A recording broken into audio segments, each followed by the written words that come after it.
नमस्कार मित्रों, खेल और खिलाड़ियों की आवाज़ खेलपथ में आपका हार्दिक स्वागत है।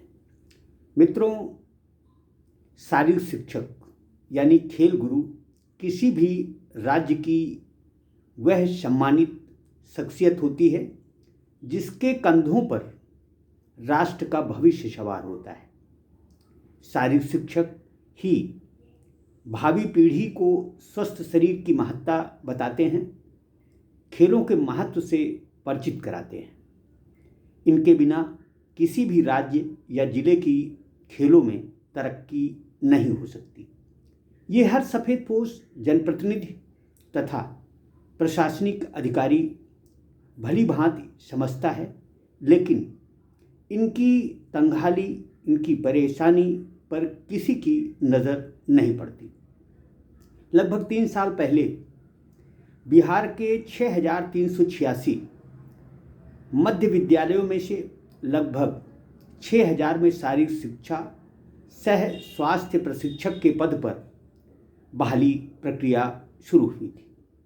2022 में ही साल की शुरुआत में शिक्षा विभाग ने 8,386 मिडिल स्कूलों में शारीरिक शिक्षा सह स्वास्थ्य प्रशिक्षक के एक पद पर नियुक्ति के लिए आवेदन मांगे थे।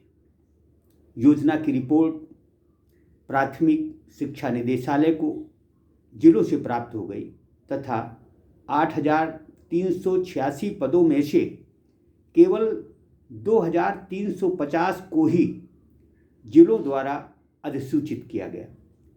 समीक्षा में यह स्पष्ट हो गया कि अधिकांश नियोजन इकाइयों में पद रिक्त हैं और वहाँ कोई आवेदन उपलब्ध नहीं है। खैर, बड़ी संख्या में योग्य शिक्षकों के रोजगार से वंचित होने की आशंका को देखते हुए तत्कालीन प्राथमिक शिक्षा निदेशक रवि प्रकाश ने सभी जिला शिक्षा अधिकारियों से 7 नवंबर तक रिक्त पदों की रिपोर्ट मांगी थी। आनन फानन में शारीरिक शिक्षक और स्वास्थ्य अनुदेशक तो रख दिए गए, लेकिन अंशकालिक रूप से नियुक्त इन खेल गुरुओं का मासिक मानदेय सिर्फ 8,000 रुपये तय हुआ। साल में वेतन वृद्धि भी सिर्फ 200 रुपये तय हुई। महंगाई के इस दौर में 8,000 रुपये में घर गृहस्थी चला पाना शारीरिक शिक्षकों के लिए बेहद चुनौतीपूर्ण है। सरकार से ये खेल गुरु पूर्णकालिक करने की गुहार लगा रहे हैं, लेकिन नीतीश सरकार की कान में जू नहीं रेंग रहे।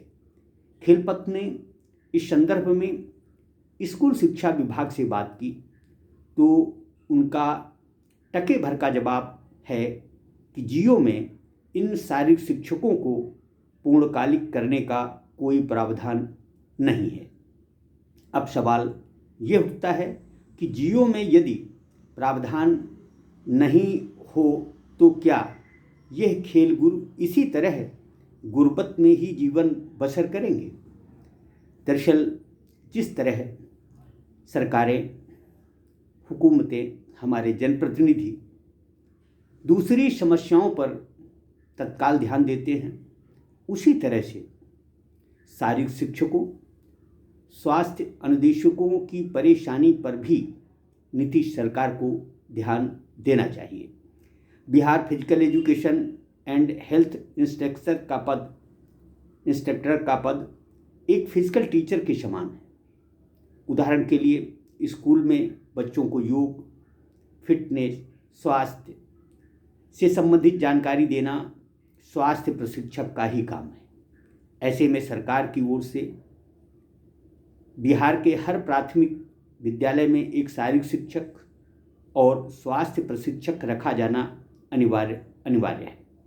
साल 2019 में बिहार में शारीरिक शिक्षा एवं स्वास्थ्य प्रशिक्षक के 8,386 पदों के लिए परीक्षा ली गई थी, जिसमें से करीब 3,523 अभ्यर्थी ही परीक्षा पास कर पाए थे।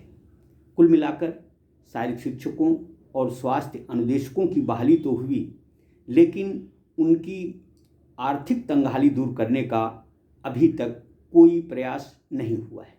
यद्यपि हजारों शारीरिक शिक्षक और स्वास्थ्य अनुदेशक कई मर्तबा बिहार की राजधानी पटना में अपनी फरियाद लेकर इकट्ठा हो चुके हैं, लेकिन सरकार ने इन शारीरिक शिक्षकों, स्वास्थ्य अनुदेशकों की परेशानी पर ध्यान देने की बजाय इन पर लाठी डंडे बरसाए।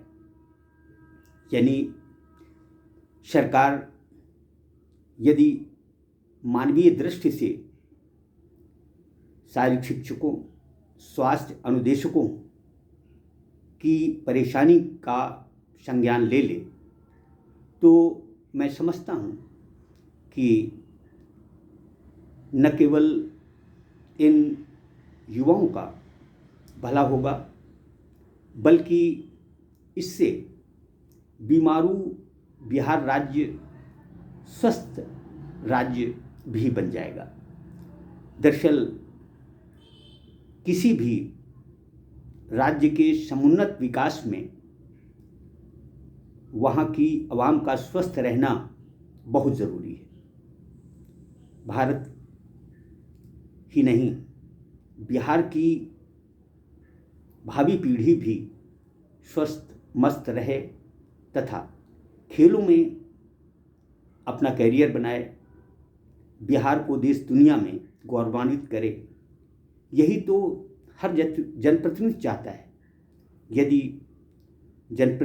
जनप्रतिनिधि वाकई में बिहार से जरा भी लगाव रखते हैं तो उन्हें हजारों शारीरिक शिक्षकों, स्वास्थ्य अनुदेशकों की आर्थिक तंगहाली पर ध्यान देना बहुत ज़रूरी है।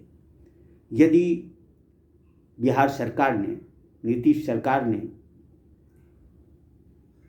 शारीरिक शिक्षकों, स्वास्थ्य अनुदेशकों को पूर्णकालिक नहीं किया, उनके वेतनमान में संतोषजनक आशातीत बढ़ोतरी नहीं की, तो यह शारीरिक शिक्षक, स्वास्थ्य अनुदेशक एक दिन नौकरी छोड़ने के लिए विवश होंगे और इसका नुकसान बिहार की भावी पीढ़ी को उठाना पड़ेगा। खेलपथ मुख्यमंत्री नीतीश कुमार जी शिक्षा मंत्री से विनम्र आग्रह करता है कि शारीरिक शिक्षकों, स्वास्थ्य अनुदेशकों की आर्थिक स्थिति को सुधारने के लिए इन्हें अविलंब पूर्णकालिक किया जाए, इनके मानदेय में संतोषजनक बढ़ोतरी की जाए। यही समय अनुकूल होगा। जय हिंद, जय भारत।